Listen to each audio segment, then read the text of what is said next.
நிச்சயமாக ரவி. அதாவது திருத்தணி அருகே அந்த வேலூர் செல்லும் மாநில நெடுஞ்சாலையில் சற்று முன் அந்த கோர விபத்தானது ஏற்பட்டிருக்கிறது. குறிப்பாக சம்பவ இடத்தில் முதலில் 4 பேர் உயிரிழந்த நிலையில் மேலும் பலி அதிகரித்து 7 பேர் உயிரிழந்ததாக அஞ்சப்படுகிறது.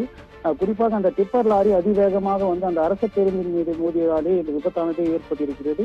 குறிப்பாக அந்த மோதியதின் சிசிடிவி காட்சிகளும் வெளியாகி பெரும் அதிர்ச்சியை வெளிப்படுத்தி இருக்கிறது. குறிப்பாக அந்த இடத்தில் பார்த்தோம்னா அந்த டிப்பர் லாரி அதிவேகமாக வருவதைக் கண்டு அந்த அரசு பேருந்தின் ஓட்டுநர் சற்று பேருந்தை நிறுத்திய போதும், அதுவும் இல்லாமல் அந்த டிப்பர் லாரி அதிவேகமாக அந்த பேருந்தின் மீது மோதியதில் அதில் துடிதுடித்து இப்ப பலர் இறந்து இருக்கின்றனர். குறிப்பாக கை கால்கள் சிலருக்கு கை கால்கள் துண்டான நிலையில் தற்போது அந்த திருத்தணி அரசு மருத்துவமனையில் அவசர சிகிச்சை பிரிவில் அனுமதிக்கப்பட்டு தீவிர சிகிச்சையானது அளிக்கப்பட்டு வருகிறது. குறிப்பாக சமூக இடத்தில் மருத்துவத்துறை அதிகாரிகள், அதே போன்று காவல்துறையினர், தன்னாளர்கள், அதே போன்று அந்த பெட்ரோல் பங்கில் வேலை செய்யக்கூடிய ஆட்கள், பொதுமக்கள் என ஏராளமானோர் அந்த இடத்தில் அந்த பொதுமக்களை மீட்கும் அந்த காட்சிகளும் மனதை கலங்க செய்துள்ளது. குறிப்பாக 4 பேர் உயிரிழந்ததாக முதலில் கூறப்பட்டு வந்த நிலையில் தற்போது அதை அதிகரித்து 7ஆக பதிவாகி இருப்பதை மகிழ்ச்சியான ஒரு சம்பவமாக பார்க்கப்படுகிறது.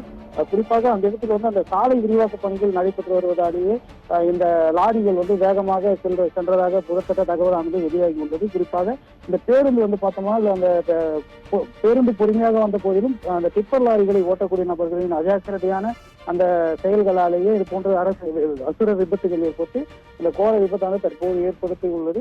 4 பேர் உயிரிழந்த நிலையில் தற்போது அந்த பலி எண்ணிக்கை 7ஆக உயர்ந்துள்ளதாக அஞ்சப்படுகிறது.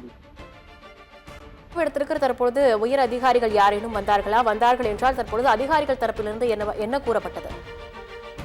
நிச்சயமாக தற்போது இந்த பகுதியில் இந்த மீட்பு பணிகள் தொடர்ந்து நடைபெற்று வருவதால் இப்போ அந்த பேருந்து சிக்கிக் கொண்டவர்களை மீட்கும் பணி தற்போது மும்முரமாக நடைபெற்று வருகிறது. குறிப்பாக அந்த பகுதியில் மருத்துவத்துறை மாவட்ட மருத்துவத்துறை அதிகாரிகள், அதே போன்று வருவாய்த்துறையினர், காவல்துறையினர் உள்ளிட்ட பல்வேறு நபர்கள் அந்த பேருந்தில் விபத்தில் சிக்கியுள்ளவர்களை மீட்டு உடனடியாக அருகாமையில் உள்ள மருத்துவமனைகள், அதே போன்று உயர்தர சிகிச்சை அளிக்கக்கூடிய மருத்துவமனைகள், தனியார் மருத்துவமனையான அருகில் உள்ள அனைத்து மருத்துவமனைகளுக்கும் ஆம்புலன்ஸ் மூலம் அந்த இடர்பாடுகள் சிக்கி உள்ளவர்களை அனுப்பி வைக்கப்பட்டு வருகிறது. இதனால் தற்போது இளமை பரபரப்பாக காணப்பட்டு வருகிறது.